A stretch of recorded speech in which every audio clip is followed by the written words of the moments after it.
Hello students, last lecture में हमने quadratic equation का सॉल्यूशन फाइंड करना सीखा बाय यूजिंग फैक्टराइजेशन मेथड। आज के इस लेक्चर में हम सॉल्यूशन ऑफ क्वाड्रेटिक इक्वेशन कैसे फाइंड करते हैं बाय कंप्लीटिंग स्क्वायर मेथड ये देखेंगे। आपको एक गिवन क्वाड्रेटिक इक्वेशन दिया होगा, आपको उसमें कंप्लीटिंग स्क्वायर मेथड यूज़ करके उसका सॉल्यूशन निकालना होता है। तो अब हम देखते हैं कि हम ये मेथड क्यों यूज़ करते हैं। जबकि हमने फैक्टराइजेशन मेथड देखा था तो हम वो मेथड यहाँ पे क्यों यूज़ नहीं कर सकते, क्या कोई बता सकता है? क्योंकि हमने फैक्टराइजेशन मेथड देखा था, वहाँ पे हम लास्ट टर्म के फैक्टर्स निकालते थे और उसका सम मिडल कोएफिशिएंट आता था, राइट। बट इस टर्म में हमने, अगर समझो आपको कोई इक्वेशन दी गई होगी जैसे कि x² + 10x + 2 = 0, तो क्या इस इक्वेशन में आप, तो ये एक क्वाड्रेटिक इक्वेशन है, राइट, क्योंकि यहाँ पे coefficient of a that is 1 is non zero and maximum index कितनी है वेरिएबल ऑफ x की, वेरिएबल x की, दैट इज़ 2। ओके, सो ये क्वाड्रेटिक इक्वेशन है। बट क्या हम इसका सॉल्यूशन फैक्टराइजेशन मेथड से फाइंड कर सकते हैं? आप बताओ। नहीं कर सकते। क्यों नहीं कर सकते? क्योंकि हम 2 के ऐसे फैक्टर्स नहीं निकाल सकते जिसकी सम 10 हो, यानी कि मिडल टर्म आए। ओके, तो ये इसीलिए हम यहाँ पे फैक्टराइजेशन मेथड नहीं यूज़ कर सकते। तो हम कौन सी मेथड यूज़ करेंगे?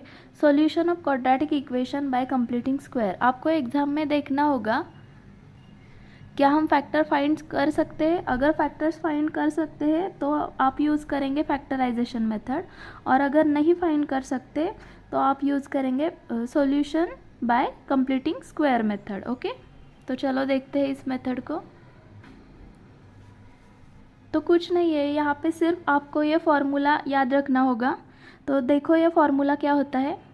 अगर आपको कोई क्वाड्रेटिक इक्वेशन दी गई होगी x² + bx + c = 0, तो इस इक्वेशन को क्या हम ऐसे लिख सकते हैं, x² + bx, हमने सिर्फ b/2 का स्क्वायर प्लस और माइनस कर दिया, तो इससे ओरिजिनल इक्वेशन को कुछ फ़र्क नहीं पड़ता, इसलिए हमने ये प्लस और ये माइनस इसमें से कट कर दिया, तो हमारी ओरिजिनल टर्म ही रहेगी, राइट। तो हमने ये टर्म ऐड किया और फिर उसे सब्ट्रैक्ट भी कर दिया, तो इससे ओरिजिनल इक्वेशन में कोई फ़र्क नहीं पड़ेगा। तो इसके बाद ये स्टेप समझ आई। इसके बाद हमने x + b/2 का स्क्वायर, ये स्टेप कहाँ से आई? जब हम x² + bx + b/2 का स्क्वायर करते हैं तो हमें पता है a + b का स्क्वायर होता है a² + 2b + b²। तो यही यहाँ पे यूज़ किया है। जब आप इसका स्क्वायर करेंगे तो आपको ये टर्म मिलेगी, और इज़ इक्वल्स टू, ये जो माइनस में है वो इक्वल टू के उस साइड चला जाएगा तो प्लस में आ जाएगा, और ये प्लस सी है वहाँ पे चला, इक्वल टू के उस साइड चला जाएगा तो माइनस में आ जाएगा। सिर्फ यही स्टेप आपको याद रखनी है। इसी बेस पे आपको एग्जाम्पल सॉल्व करने होंगे। तो चलिए देखते हैं पहला स्टेप, पहला एग्जाम्पल। 5x² - 4x - 3 = 0।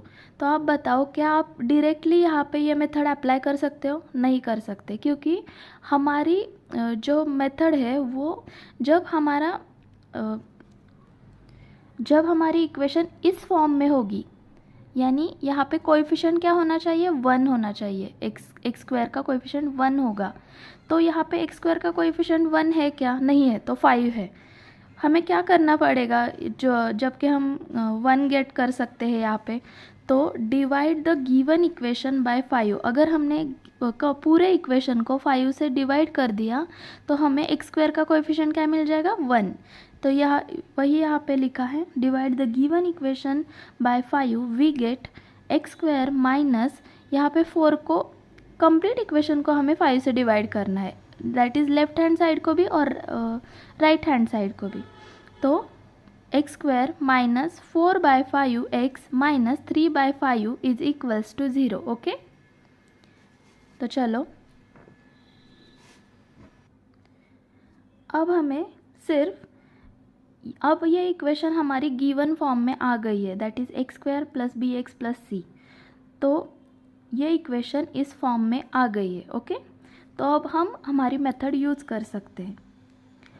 तो यहाँ पे ए तो है 1, बी क्या है यहाँ पे, बी है -4/5 और सी है -3/5 बाय कंपेयरिंग। ओके, तो अब हमें यहाँ पे सिर्फ ये मेथड यूज़ करनी है। तो ये क्या था,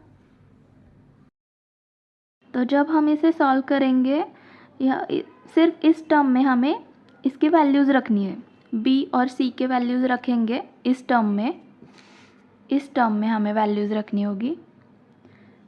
इस टर्म में बी और सी के वैल्यूज़ रखेंगे तो हमें ये पूरा टर्म मिल जाएगा।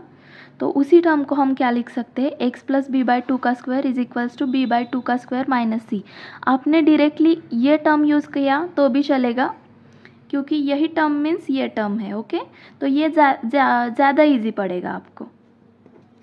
तो हमने पहले हम फर्स्ट एग्जांपल है इसलिए हम स्टेप बाय स्टेप ले रहे हैं। आप डायरेक्टली पता चल गया तो ये डायरेक्टली लिख सकते हो और सॉल्व कर सकते हो। तो एक्स स्क्वायर -4/5x प्लस यहाँ पे क्या है देखो, b बाई 2 का स्क्वायर। तो यहाँ पे b है -4/5 डिवाइडेड बाई 2 का स्क्वायर -4/5 इंटू 2 का स्क्वायर माइनस प्लस सी, यहाँ पे हमारा सी क्या है -3/5। तो ये टर्म यहाँ पे आ गई इज इक्वल्स टू 0। ओके, तो इसी को हमने सॉल्व कर लिया, that is x square -4/5x। इस टर्म को सॉल्व करके उसका स्क्वायर लेने पे हमें मिलता है +4/25 -4/25 -3/5 इज इक्वल्स टू 0।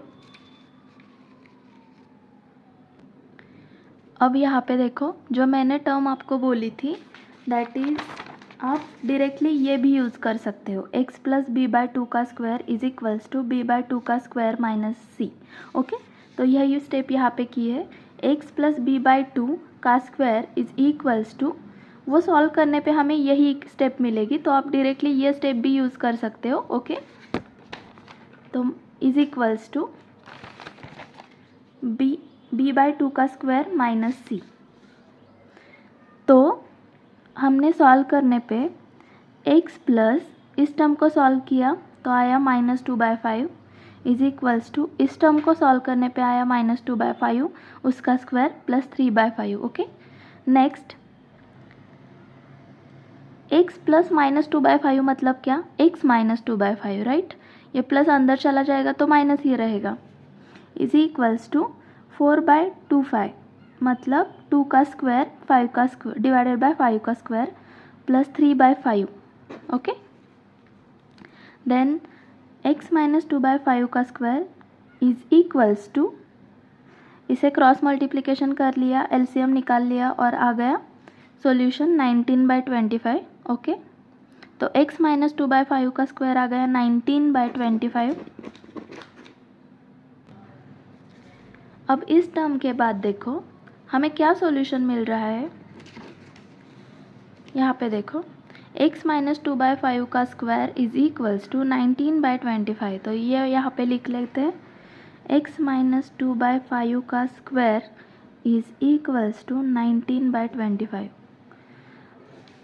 आपको पता होगा अगर हमें किसी स्क्वायर को लिखना है तो हम कैसे लिखते हैं, मतलब अगर समझो हमें x square is equals to 16 दिया है तो हम x इज इक्वल्स टू क्या लिखते हैं, क्या हम सिर्फ तो हम इसका स्क्वायर रूट लेते हैं राइट, स्क्वायर रूट क्या होता है √16 इज इक्वल्स टू 4। तो क्या हम सिर्फ 4 लिखते हैं, तो नहीं, तो हम लिखते हैं +-4।